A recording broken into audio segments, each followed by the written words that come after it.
अभी तक ने क्या देखा है कि जो बेसिक इकोनॉमिक्स में कौन कौन सा टॉपिक पढ़ेंगे वो देखा, प्लस कल हम लोग ने इकोनॉमिक जो हिस्टोरिकल जो सिग्निफिकेंस है वो देखने की कोशिश कर रहे थे।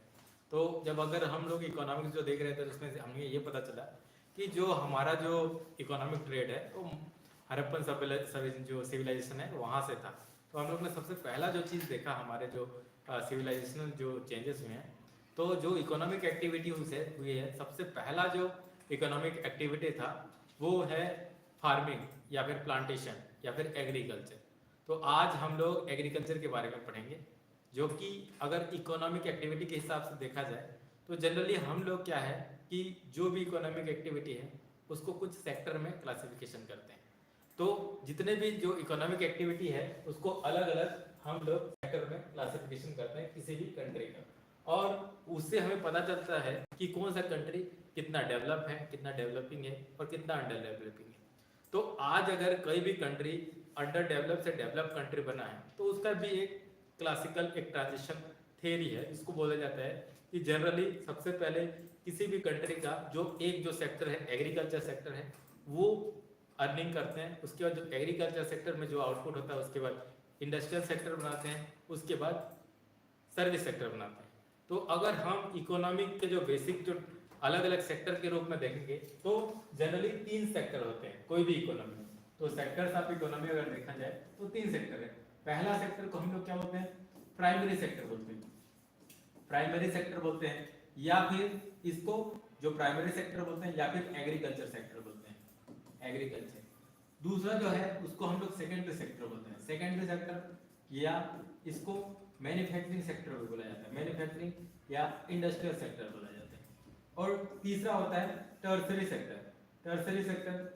तो टर्सरी सेक्टर को सर्विस सेक्टर भी बोला जाता है। तो जब हम लोग इकोनॉमिक पढ़ेंगे तो लोग जो इकोनॉमिक एक्टिविटी में जो एसोसिएट होंगे उसको हम लोग जानने के लिए अपने अंडरस्टैंडिंग के लिए एक बेसिक क्लासिफिकेशन करते हैं, और उस क्लासिफिकेशन को 3 सेक्टर के रूप में हम लोग देखते हैं, प्राइमरी सेक्टर, सेकेंडरी सेक्टर और टर्सरी सेक्टर।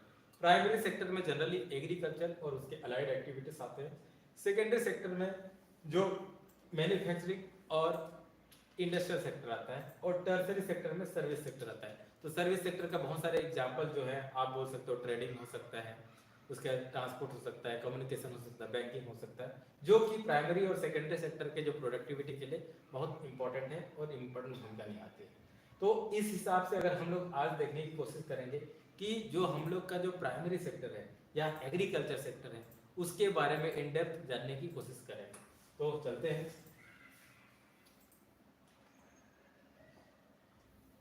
अगर एग्रीकल्चर के बारे में कहा जाए तो एक बहुत ही इंपॉर्टेंट कोट नजर आता है, और वो है जॉर्ज वॉशिंगटन। वही जॉर्ज वॉशिंगटन है जिसके नाम से वॉशिंगटन डीसी है। वो एक जो प्रेसिडेंट थे जो यूनाइटेड स्टेट के, उन्हीं के नेतृत्व में जो ब्रिटिश फोर्सेस को हराया था और अमेरिका का इंडिपेंडेंस हुआ था। उनका एक कहना है कि जो the most helpful, most useful और मोस्ट नोबल एम्प्लॉयमेंट जो होता है कहीं पे भी कर सकता है तो वो एग्रीकल्चर है। तो एग्रीकल्चर क्या है, मोस्ट हेल्पफुल, मोस्ट यूजफुल और मोस्ट नोबल एम्प्लॉयमेंट है। इसे कहने की कोशिश कर रहे हैं, और आज भी कोई भी सब्स्टिट्यूट नहीं है एग्रीकल्चर का, क्योंकि कोई भी अगर सेकेंडरी वर्क कभी करना चाहोगे तो बिना खाए बिना फूड के क्या आप कर सकते हैं, क्या नहीं कर सकते हैं। तो ये जो कोटेशन आज भी रिलेवेंट है, बट विद द टाइम हुआ क्या है कि जो वैल्यू एडिशन जो एग्रीकल्चर सेक्टर में वो थोड़ा कम हुआ है, और बाकी मैन्युफैक्चरिंग और सर्विस सेक्टर में बहुत ज़्यादा हो गया है। तो कभी कभी हमको ऐसा लगता है कि जो वैल्यू क्रिएशन के रूप में सर्विस सेक्टर और मैन्युफैक्चरिंग सेक्टर बहुत आगे है, बट अगर हम देखेंगे तो उसमें भी एग्रीकल्चर सेक्टर ने भी अपना स्वरूप बदला है। जैसे कि मैकेनाइजेशन और इंडस्ट्रियल मैकेनाइजेशन और के कारण क्या हो गया है कि बहुत से टेक्नोलॉजी आ चुके हैं जो एग्रीकल्चर सेक्टर को भी इम्पैक्ट किया है। तो सबसे पहले अगर हम लोग देखें तो एग्रीकल्चर जो होता है उसको, या फिर इंडिया के बारे में जाने, एग्रीकल्चर इंडिया का सेक्टर है। तो जनरली आज भी अगर देखा जाए तो इंडिया का जो इकोनॉमी है बेसिकली एग्रेरियन इकोनॉमी है, एग्रीकल्चर बेस्ड इकोनॉमी है। क्यों एग्रीकल्चर बेस्ड इकोनॉमी अगर बोला जाए तो क्योंकि आज भी जो इकोनॉमिक एक्टिविटी में सबसे ज़्यादा लोग जो इंगेज हैं एग्रीकल्चर में हैं। अगर 52, तो सबसे इम्पोर्टेंट पॉइंट है 52% जो वर्क फोर्स है आज भी हमारे एग्रीकल्चर में है।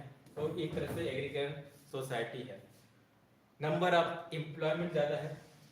और दूसरा अगर देखा जाए वर्ल्ड में जो एक्सपोर्ट के दृष्टि से देखा जाए तो इंडिया अपना एग्रीकल्चर जो एक्सपोर्ट करता है वर्ल्ड ट्रेड में वो सेकेंड लार्जेस्ट है आफ्टर चाइना।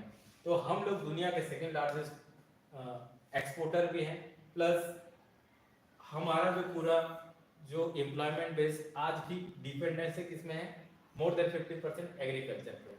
बहुत सारे जो हम लोग का जो एरिया है, दुनिया का सबसे ज़्यादा जो एरिया अंडर कल्टीवेशन की हमारे इंडिया में है। चाइना ज़्यादा प्रोड्यूस करता भले, बट चाइना का अगर ज्योग्राफी देखेंगे तो देखेंगे तो यहाँ पे 6 डैश लाइन बोला जाता है, उसमें ये पाया जाएगा कि ये वाला एरिया नॉन एग्रीकल्चर है, नॉन फर्टाइल है। जो चाइना का जो ये वाला पार्ट है इसी ही फर्टाइल, येलो रिवर के आसपास यही फर्टाइल रीजन है। वेस्ट जो इनके जो वेस्टर्न पार्ट है वो जनरली डेजर्ट है और प्लेट्यूज है। तो इस सेंस में अगर इंडिया का सबसे ज़्यादा फर्टाइल है। नेक्स्ट आगे बढ़ते हैं। अगर हम लोग देखा जाए अगर एग्रीकल्चर को देखा जाए तो उसमें जो फार्मिंग मेथड होता है उसमें उसको देखेंगे तो अलग अलग टाइप का फार्मिंग होता है, ठीक है ना। एग्रीकल्चर जो फार्मिंग होता है उसमें अलग अलग टाइप का फार्मिंग होता है, जो कल्टीवेशन का मेथड अलग अलग होता है। तो ऑन द बेसिस ऑफ कैसे करके इन्वायरमेंट है, कितना टेक्नोलॉजी इन्वॉल्वमेंट है, टेक्नोलॉजी नो हाउ इन्वॉल्वमेंट है, कैसे कल्चरल प्रैक्टिस है, उसके हिसाब से हम लोग ने बहुत अलग अलग टाइप का एग्रीकल्चर प्रैक्टिस को देखते हैं। तो एक होता है प्रिमिटिव सब्सिस्टेंस फार्मिंग, दूसरा होता है इंटेंसिव सब्सिस्टेंस फार्मिंग और तीसरा कमर्शियल फार्मिंग। तो अगर प्रिमिटिव सब्सिस्टेंस फार्मिंग, प्रिमिटिव का मतलब समझते हैं जो अर्लियर जो ह्यूमन जो है, या फिर प्रिमिटिव जो अर्लियर ह्यूमन बीइंग जो है, या फिर जो ट्राइबल है वो किस टाइप का फार्मिंग मेथड करते हैं उसको प्रिमिटिव बोलते हैं। सब्सिस्टेंस का मतलब है कि कितना प्रोड्यूस कर रहा है, सब्सिस्टेंस मतलब सेल्फ सफिशिएंट। तो ऐसा जो प्रोडक्शन हो रहा है या फिर कल्टीवेशन हो रहा है जो कि अपने खाने बस के लिए, यानी कि अपना जो फूड का जो नीड है पूरा करने के लिए ही बस फार्मिंग करते हैं, तो उसको बोला जाता है प्रिमिटिव सब्सिस्टेंस फार्मिंग। एक और दूसरा है प्रिमिटिव के बाद इंटेंसिव सब्सिस्टेंस फार्मिंग। ये भी इंटेंसिव का मतलब है कि एक कम जगह पे कितना इंटेंस तरीके से आप कर रहे हैं, कम जगह पे जो कि हाई पॉपुलेशन के कारण आपको फूड तो प्रोड्यूस करना पड़ेगा, तो कम जगह पे कितना ज्यादा प्रोड्यूस कर रहे हैं उसके हिसाब से हम लोग उसको बोलेंगे इंटेंसिव सब्सिस्टेंस फार्मिंग। नेक्स्ट जो रहता है उसको होता है कमर्शियल फार्मिंग। कमर्शियल फार्मिंग में ये होता है जनरली टेक्नोलॉजी का बहुत ज़्यादा यूज होता है और आपका जो हाई एंड वेराइटी सीड है उसका भी बहुत ज़्यादा यूज होता है। तो एक एक करके देखते हैं। तो सबसे पहला है जो प्रिमिटिव सब्सिस्टेंस फार्मिंग, जो कि अर्ली ह्यूमन या तो फिर बहुत सारे अर्ली ह्यूमन या फिर जो ट्राइब्स हैं वो क्या है कि प्रिमिटिव टूल का यूज करके, हाउ दाउ डिगिंग स्टिक का यूज करके जो एग्रीकल्चर करते हैं, ठीक है। तो इस टाइप का जो एग्रीकल्चर जो करते हैं उसको जनरली कई बार करते हैं स्लश एंड बर्न टाइप का कल्टीवेशन भी बोला जाता है। अलग अलग टाइप करते हैं, स्लश एंड बर्न टाइप का फार्मिंग करते हैं। इसमें क्या होता है, सबसे पहले वो ट्राइब जो नोमैड तरीके से रहते हैं, उनका परमानेंट सेटलमेंट तो नहीं रहता है, वो सबसे पहले क्या करते हैं एक एरिया को वो चिन्हित करते हैं, एक एरिया को देखते हैं, उसके बाद क्या है उसमें क्या करते हैं उस एरिया को जला दिया जाता है वहाँ का। तो वहाँ पे जलाने के बाद क्या करते हैं वहाँ पे एग्रीकल्चर करते हैं। उसके बाद जब तक उसका फर्टिलिटी रहता है तब तक ठीक रहता है, जैसे ही खत्म होने के लगता है तो दूसरे जगह को शिफ्ट हो जाते हैं। तो इस टाइप का जो मेथड है कल्चरल फार्मिंग को स्लैश एंड बर्न टाइप का मेथड भी बोला जाता है, या फिर शिफ्ट कल्टीवेशन भी होता है, शिफ्टिंग कल्टीवेशन भी कहा जाता है। और ये आपको इम्पोर्टेंट है, अलग अलग जगह पे अलग अलग नाम से जाना जाता है इस टाइप का। तो इसको आपको याद रखना पड़ेगा क्योंकि यूपीएससी ने भी इसको पूछ चुका है और बहुत सारे जो डिफरेंट एग्जाम होते हैं वो भी ये क्वेश्चन को बार बार पूछते हैं। तो जो नॉर्थ ईस्ट एरिया के जो ट्राइब्स हैं जो इस टाइप का जो burn and slash and burn और झूम कल्टीवेशन बोलते हैं, उसको बोलते हैं झूम कल्टीवेशन बोलते हैं। जो इस टाइप का शिफ्टिंग कल्टीवेशन बोलते हैं उसको झूमिंग बोलते हैं। कहाँ पे? नॉर्थ ईस्ट ईस्टर्न इंडिया जो है आपको मणिपुर, नागालैंड, असम में जाओगे मिल जाएगा। दूसरा क्या है कि मणिपुर में इस टाइप का कल्टीवेशन को क्या होते हैं? पामलो बोलते हैं। हमारे छत्तीसगढ़ में इसको बोलते हैं दीपा बोलते हैं। अंडमान निकोबार में भी दीपा बोलते हैं। मध्य प्रदेश में इस टाइप का जो शिफ्टिंग कल्टीवेशन को बोलते हैं बेवार बोलते हैं। बेवार या दाहिरा, दाहिया दाहिया बोलते हैं। आंध्र प्रदेश में पोडू और पेंथा, पोडू या पेंथा बोलते हैं। ओडिशा में पोमान बोलते हैं, ओडिशा में पोमान बोलते हैं या फिर बिरिंगा बोलते हैं। वेस्टर्न घाट, वेस्टर्न घाट आपको पता होगा, वेस्टर्न घाट कौन सा पोर्शन को बोलते हैं? इंडिया का अगर मैप देखा जाए तो ये वाला जो पार्ट है, जो गुजरात के जो कोस्टल से लेके ये जो मुंबई का एरिया से लेके ये वाला जो पार्ट है, जिसको जनरली कोंकण बोलते हैं, कोंकण भी बोलते हैं। कोंकण रेलवे भी बना है बाय द वे। और इसको क्या बोलते हैं? मालाबार बोलते हैं, केनरा बोलते हैं।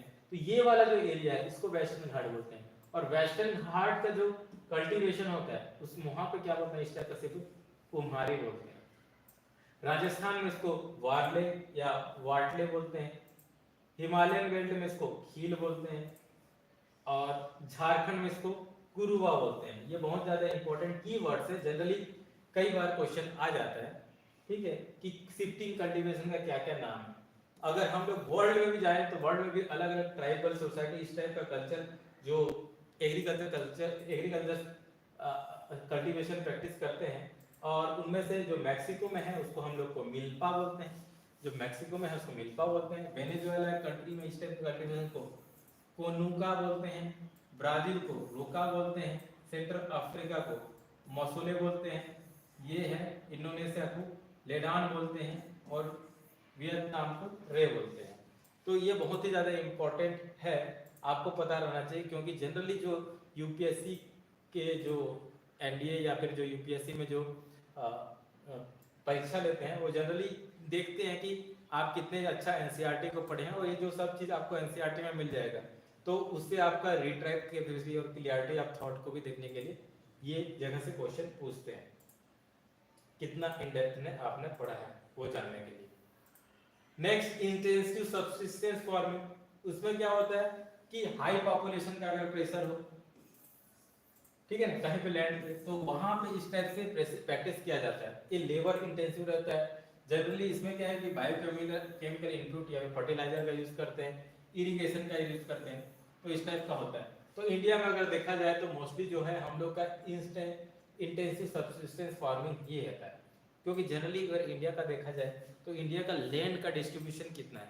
1 एकड़ 2 एकड़। तो 85% से ज़्यादा लोगों के पास जो क्या बोलते हैं जो लैंड है वो हार्डली 1 से 2 एकड़ से कम है। तो वहाँ पे क्या है कि पॉपुलेशन का प्रेशर है, प्लस क्या है कि लोग जो कमाते ही हैं इसलिए ताकि वो खुद का सबसे पहले खुद के पेट भर सके। तो इंटेंसिव सब्सिस्टेंस फार्मिंग कहाँ पे होता है बोलने से जनरली आप बोल सकते हो इंडिया में होता है। एक इंपॉर्टेंट फैक्ट है जो आपको याद रखना है, जो वर्ल्ड का जो फार्म जो लैंड है, वर्ल्ड का जो एग्रीकल्चर जो लैंड है लगभग 20% जो है वो इंडिया का है। इंडिया का जो फार्म लैंड है वर्ल्ड के 12% में आता है, 12%। नेक्स्ट आगे बढ़ते हैं। Commercial farming, commercial farming generally जो वेस्टर्न कंट्री में होता है या फिर कनाडा देख लो, अमेरिका देख लो, तो वहाँ पे क्या होता है एक बहुत बड़ा प्लॉट रहता है या फिर बहुत बड़े एरिया पे बहुत सारे टेक्नोलॉजी का यूज करके फार्मिंग करते हैं। उसमें high technology, high yield variety seed का, केमिकल फर्टिलाइजर का, इंसेक्टिसाइड का, पेस्टिसाइड का अपना प्रोडक्टिविटी बढ़ाने के लिए ये सब चीज़ यूज करते हैं। तो हमारे कंट्री में भी जब ग्रीन रेवोल्यूशन का इनिशिएट किए गए थे तो हमने भी इस टेक्निक को बहुत अच्छे से अडॉप्ट किया था और कुछ जगह सक्सेस भी हुए थे, जैसे कि जो हरियाणा और फ्रॉम पंजाब वाली जगह पे वहाँ पे कमर्शियल एग्रीकल्चर प्रैक्टिस होना शुरू हुआ, ठीक है, जहाँ पे बहुत ज़्यादा ट्रैक्टर या फिर जो टेक्नोलॉजी का यूज किए हैं। ठीक, नेक्स्ट दूसरे तरीके का जो होता है वो है प्लांटेशन। ये प्लांटेशन भी एक तरह से कमर्शियल फार्मिंग है, क्योंकि इसमें भी एक पर्टिकुलर एरिया लेते हैं और एक पर्टिकुलर क्रॉप लेते हैं और उसको इकोनॉमी ऑफ स्केल के रूप में हम लोग क्या करते हैं, प्रोड्यूस करने की कोशिश करते हैं। तो ये जो प्लांटेशन है और कमर्शियल प्लांट है, उसमें जनरली कौन कौन से प्लांट आते हैं? आप सुने होंगे टी हो गया, कॉफी हो गया। तो टी प्लांटेशन कहाँ का? बहुत सारे जगह पे हमारे देश में करते हैं, टी प्लांटेशन करते हैं। असम और वेस्ट बंगाल, जो आप बहुत पता होगा, दार्जिलिंग टी बहुत ज़्यादा फेमस है। दूसरा क्या, कर्नाटका में कॉफ़ी का प्रोडक्शन, अरेबिया से लेकर अच्छा क्वालिटी का हम लोग का कॉफ़ी प्रोडक्शन होता है। बनाना का प्रोडक्शन होता है, आंध्र प्रदेश जिसमें लीडिंग स्टेट है, बनाना का प्रोडक्शन करते हैं। रबर प्लांटेशन करते हैं जो केरला में बहुत ज़्यादा है। बैम्बू का प्लांटेशन करते हैं नॉर्थ ईस्ट में। तो ये क्या है कि ये भी एक कमर्शियल फार्मिंग का एग्जाम्पल है, जो कि हमारे देश में अलग अलग जगह पे अलग अलग तरीके से करते हैं। जैसे कि टी का वेस्ट बंगाल, कॉफ़ी का कर्नाटका, बनाना का आंध्र प्रदेश, रबर का केरला, बैम्बू का नॉर्थ ईस्ट। तो आपको ये भी याद रखना पड़ेगा, ये भी इंपॉर्टेंट फैक्ट है जिसको आपको याद रखना पड़ेगा एग्जाम पॉइंट ऑफ व्यू से। तो जब टी की बात आएगी तो वेस्ट बंगाल और नॉर्थ ईस्ट, कॉफ़ी की बात आएगी तो कर्नाटका, बनाना की बात आएगी तो आंध्र प्रदेश में प्रोड्यूस होता है, रबर की बात आएगी तो केरला, बैम्बू की बात आएगी तो नॉर्थ ईस्ट इंडिया।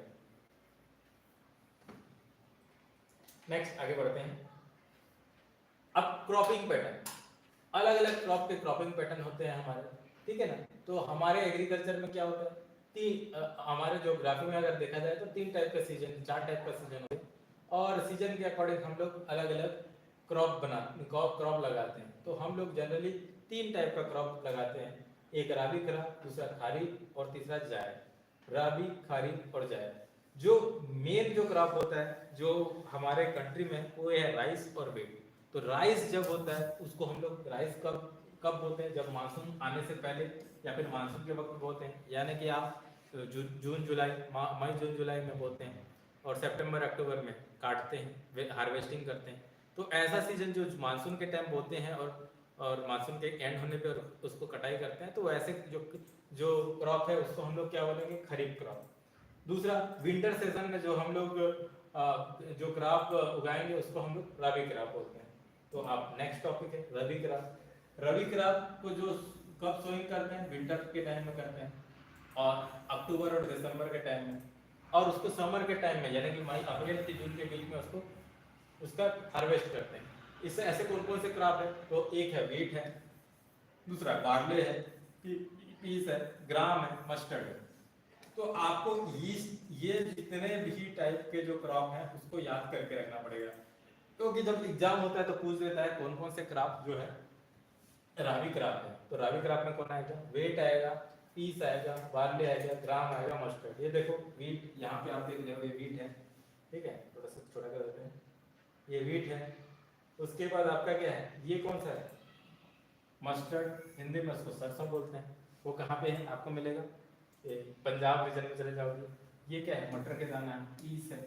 तो क्या है कि ये क्या है? रबी क्रॉप है। तो आपको क्लियरली पता रहना चाहिए कौन कौन सा क्रॉप रबी क्रॉप है, कौन सा खरीफ क्रॉप है, और कौन सा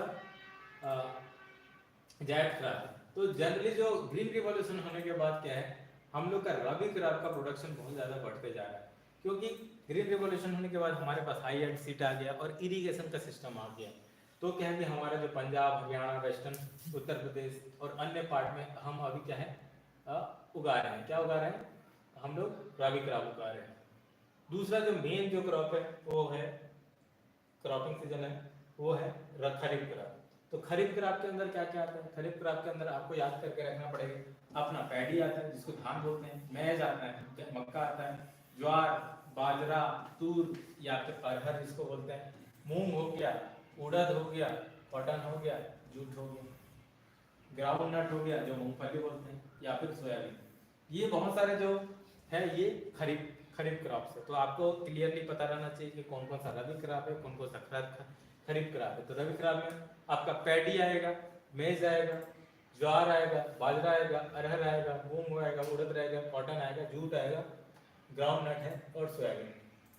तो ये कब होता है? स्टार्ट मानसून सीजन में होता है और मानसून खत्म हो जाता है उसको हार्वेस्टिंग करते हैं। तो जनरली जो आपका जो जो प्लेन रीजन है जहाँ पे गंगा रिवर वैली प्लेन हो गया, गंगा हो गया, उसके बाद जो कोस्टल प्लेन है जहाँ पे जो पेनिसुला प्लेन है, वहाँ पे जनरली हम लोग क्या है कि खरीफ क्रॉप को लगाते हैं।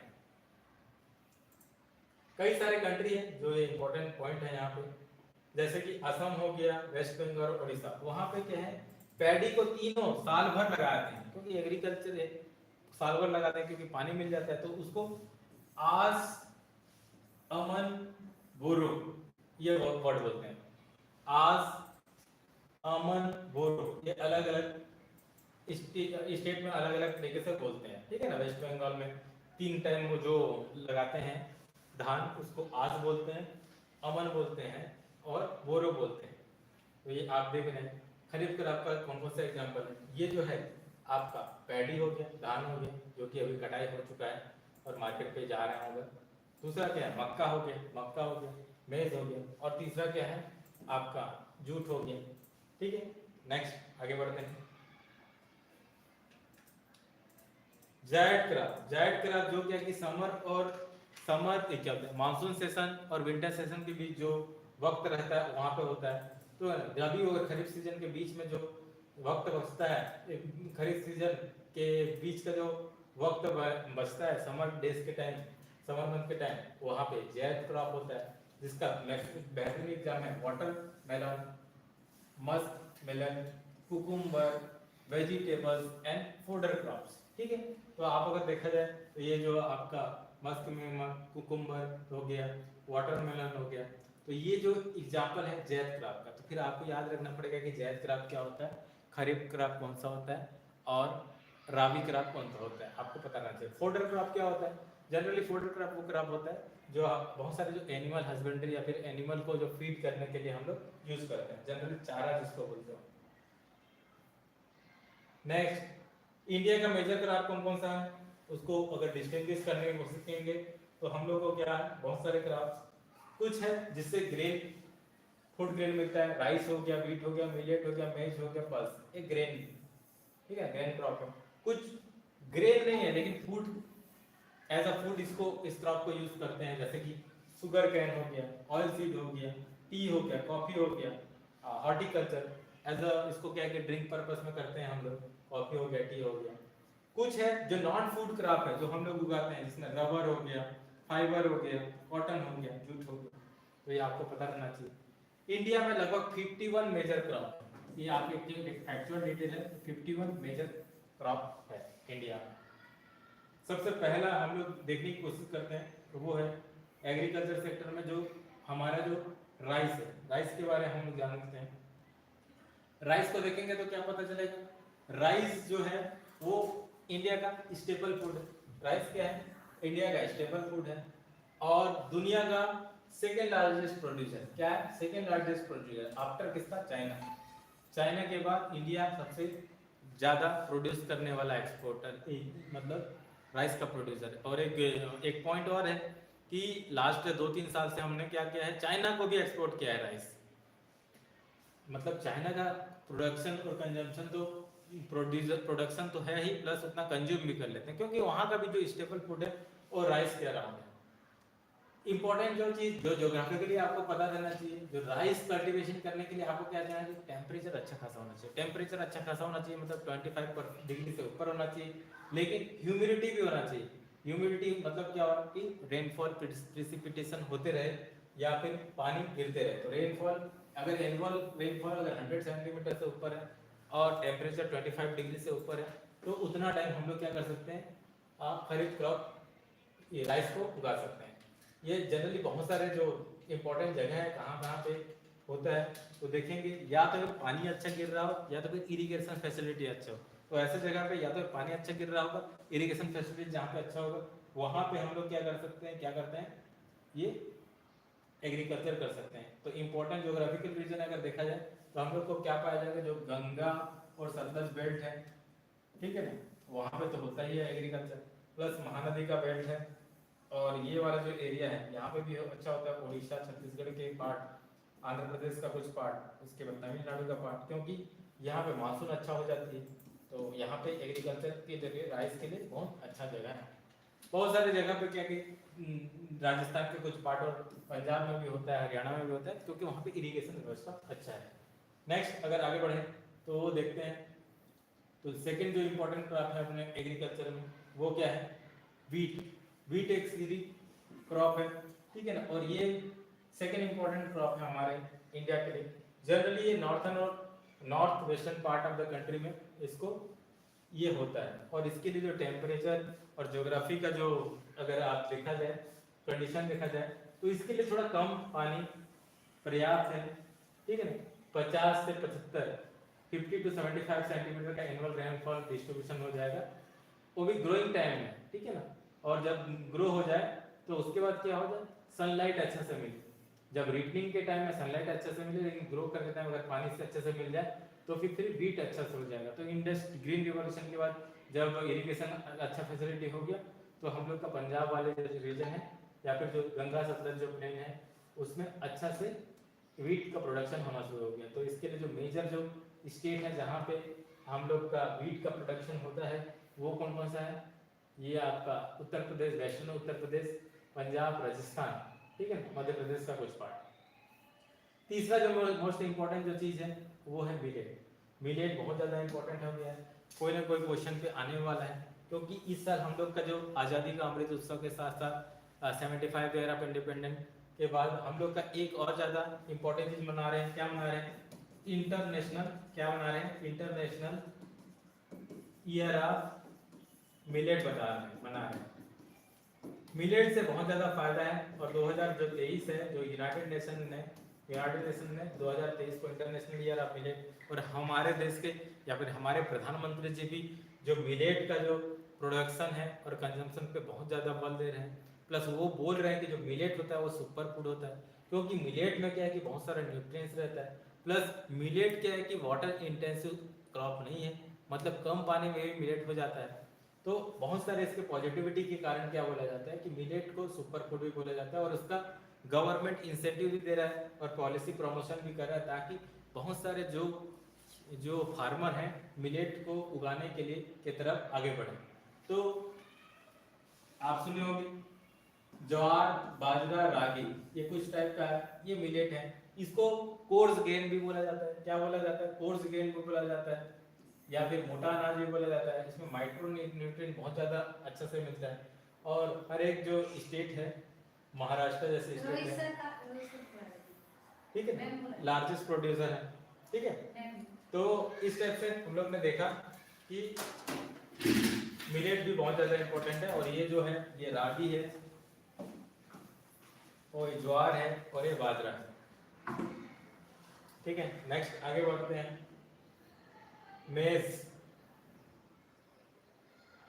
मेज जो आगे बढ़ेंगे वो क्या होगा कि मेज दोनों तरीके से यूज करते हैं मेज को, ये एक फूड के रूप में और फॉडर के रूप में भी।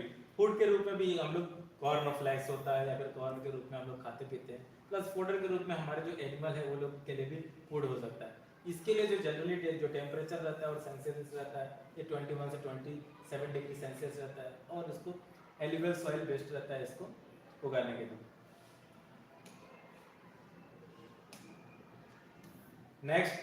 नेक्स्ट जो हम लोग का जो एग्रीकल्चर के लिए जो इम्पोर्टेंट है वो है जो कि पल्सेस है। पल्सेस बहुत ज़्यादा इम्पोर्टेंट है, और बहुत सारे हमने अफ्रीकन कंट्री के साथ एग्रीमेंट भी किया है। कुछ साल पहले क्या हुआ था कि दाल का रेट 200 प्लस पहुंच गया था।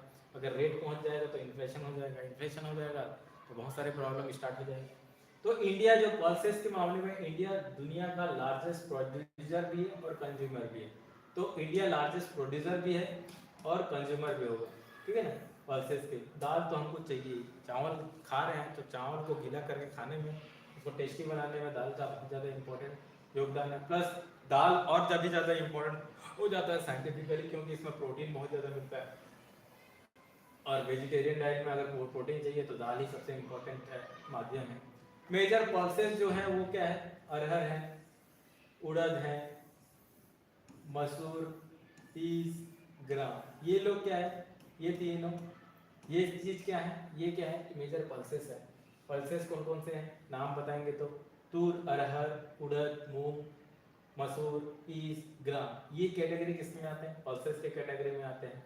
तो ये चीज़ है, ये लोग क्या करते हैं कि नाइट्रोजन फिक्सेशन। तो एग्रीकल्चर इकोनॉमी में प्रोडक्टिविटी बढ़ाने के लिए कई बार हम लोग क्या है कि नेचुरल तरीके से अगर हम लोग जाना चाहें तो अल्टरनेट क्रॉपिंग पैटर्न में कुछ अल्टरनेट तरीके से क्या है, क्रॉपिंग पैटर्न में अगर आप राइस उगा रहे हैं तो नेक्स्ट टाइम भी पल्स लगा दो, फिर राइट, फिर पल्स कर दो। ये करेंगे तो नेचुरल तरीके से क्या है कि जो हेल्थ बना रहेगा, सॉइल का हेल्थ बना रहेगा। क्यों? पल्सेस में क्या होता है कि एक जो बैक्टीरिया रहता है, नाइट्रोजन जो जानते हैं, नाइट्रोजन का जो डायरेक्टली हम लोग यूज नहीं कर पाते, जो बैक्टीरिया रहता है, राइजोबियम बैक्टीरिया रहता है, जो पल्सेस के जो रूट्स में रहते हैं, वो लोग क्या है कि नाइट्रोजन का फिक्सेशन करते हैं, जमीन पे करते हैं, ठीक है ना। तो पल्सेस इसलिए भी इम्पोर्टेंट हो जाता है कि क्योंकि वो नेचुरल आपका फर्टिलिटी बढ़ा के रख सकता है। तो इसी कारण कहा जा रहा है, और गवर्नमेंट पॉलिसी भी इंसेंटिव देती है अगर आप पल्सेस का यूज करते हैं, ठीक है। नेक्स्ट आगे बढ़े तो शुगर कैन भी एक इम्पोर्टेंट क्रॉप है इंडिया के लिए। और शुगर केन जनरली ये पॉजिटिव और नेगेटिव दोनों सेंस में है। नेगेटिव सेंस में इसलिए है कि जो जो जो शुगर केन है, अगर जहाँ पे पानी अच्छा से नहीं रहता तो अगर वहाँ पे उगाना शुरू कर देंगे तो ये पानी बहुत ज़्यादा खींचता है, तो वाटर इंटेंसिव है। ये क्या है? वाटर इंटेंसिव शुगर केन जो है प्रोडक्शन वाटर इंटेंसिव है, और ये बहुत सारे इसके लिए कम टेम्परेचर चाहिए, प्लस रेनफॉल भी 75 to 100 चाहिए। तो इंडिया क्या होता है, ये आपको नोट करके रखना पड़ेगा, ये इंपॉर्टेंट पॉइंट है।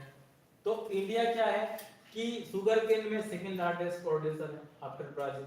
ब्राजील के बाद सेकंड लार्जेस्ट प्रोड्यूसर है। कुछ साल पहले जो शुगर का एक्सपोर्ट में नंबर 1 भी हो गया था इंडिया, बट अभी नंबर 2 है, ठीक है। ब्राजील के बाद हम लोग का इंडिया है। कई बार ट्रेड प्रैक्टिस होता है, डब्ल्यूटीओ पढ़ेंगे हम लोग बाद में, इकोनॉमिक्स में ही, वर्ल्ड ट्रेड ऑर्गेनाइजेशन। उसमें क्या है कि अनफेयर प्रैक्टिस के लिए जो डिस्प्यूट सेटलमेंट जो है, ब्राजील ने इंडिया का कंप्लेन भी कर दिया था, बट क्या है कि अभी थोड़ा कॉर्डियल रिलेशन है।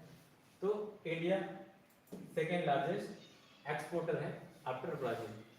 शुगर का हम लोग बहुत सारा यूज कर सकते हैं, और शुगर का यूज हम लोग कर रहे हैं, तो आपको पता रहना चाहिए शुगर का यूज हम लोग कहाँ पे कर रहे हैं।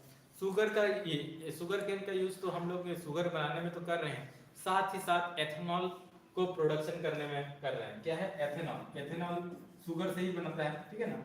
आप लोग ने नया V6 जो इंजन देखा होगा कोई भी, तो उसमें लिखा होगा E20, मतलब वहां पे जो पेट्रोलियम का यूज हो रहा है, फ्यूल का यूज हो रहा है, तो 20% वहां पे आप क्या यूज कर सकते हो? इथेनॉल का यूज कर सकते हो 20%। तो अब सिंस इथेनॉल का यूज करेंगे तो हमको फायदा क्या है? आपको पता होगा कि 90% के अराउंड हम लोग क्या करते हैं, ऑयल को, जो फॉसिल फ्यूल वाले जो ऑयल है, ठीक है ना, पेट्रोलियम जो फ्यूल है, उसको इंपोर्ट करते हैं। अगर उसमें अगर 20% भी अगर हम लोग मिलाना शुरू कर देते हैं तो क्या होता है कि ऑयल का कंजम्पशन बढ़ जाता है, ठीक है। ऑयल का कंजम्पशन बहुत ज़्यादा बढ़ जाता है, तो और हम लोग क्या करते हैं कि इससे क्या करेगा, हम लोग का जो है ना फॉरेक्स एक्सचेंज रिजर्व भी बचा रहेगा। तो क्योंकि ऑयल हम लोग को 90% बाहर से लेके आते हैं, और उसके कारण बहुत सारा हम लोग को फॉरेक्स देना पड़ता है। फॉरेक्स मतलब डॉलर देना पड़ेगा, ठीक है, डॉलर देना पड़ेगा, क्योंकि इंटरनेशनल जब हम लोग रेट पढ़ेंगे तो उसमें हम लोग देखेंगे इंटरनेशनल ट्रेड में कि एक कंट्री जब दूसरे देश कंट्री के साथ जब ट्रेड करता है तो उन लोग का कॉमन करेंसी के रूप में डॉलर का यूज करते हैं। तो जनरली क्या होता है कि जब भी हमको ऑयल लेना पड़ेगा सऊदी अरेबिया से, वो हम क्या करेंगे, सबसे पहले जो हमारे करेंसी को डॉलर में कन्वर्ट करेंगे, और डॉलर में कन्वर्ट करने के बाद हम सऊदी अरेबिया को क्या डॉलर में देंगे।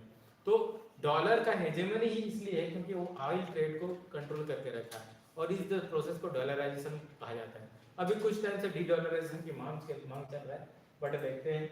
और इसी के तहत में बहुत सारे जो डी डॉलराइजेशन के उसमें ब्रिक्स वाले जो 5 इंपॉर्टेंट कंट्री हैं, Brazil, Russia, India, China, south Africa, ये लोग क्या है कि अपना एक नया करेंसी लॉन्च करना चाह रहे हैं, और शायद नेक्स्ट 1-2 समिट के बाद क्या पता वो दिख जाए। उसको R5 बोला जा रहा है, R5 करेंसी बोला जा रहा है। और इम्पोर्टेंट बात ये है कि अगर आप R5 है, ये R5 बोला जा रहा है। R5 में जो है क्योंकि चारों जो 5 कंट्री जो ब्रिक कंट्री है, उनके जो करेंसी का नाम R से स्टार्ट होता है। इंडिया का रूपी हो गया, रशिया का रूबल हो गया, चाइना का रेंडेसेमी हो गया। तो इस तरीके से सबका आ रहा है, तो इसको हम डिटेल में बाद में पढ़ेंगे करेंसी वाले में। तो हम लोग देखेंगे कि जो शुगर है, शुगर का हम लोग यूज और इथेनॉल प्रोडक्शन में भी कर रहे हैं। नेक्स्ट आगे हम लोग जाते हैं। आगे हम लोग देखेंगे तो हम लोग को क्या दिख रहा है, टी। टी भी एक प्लांटेशन क्रॉप है, और ये जो टी है इंट्रोड्यूस कौन किया था, ब्रिटिश ने जो इंट्रोड्यूस किया था इंडिया में।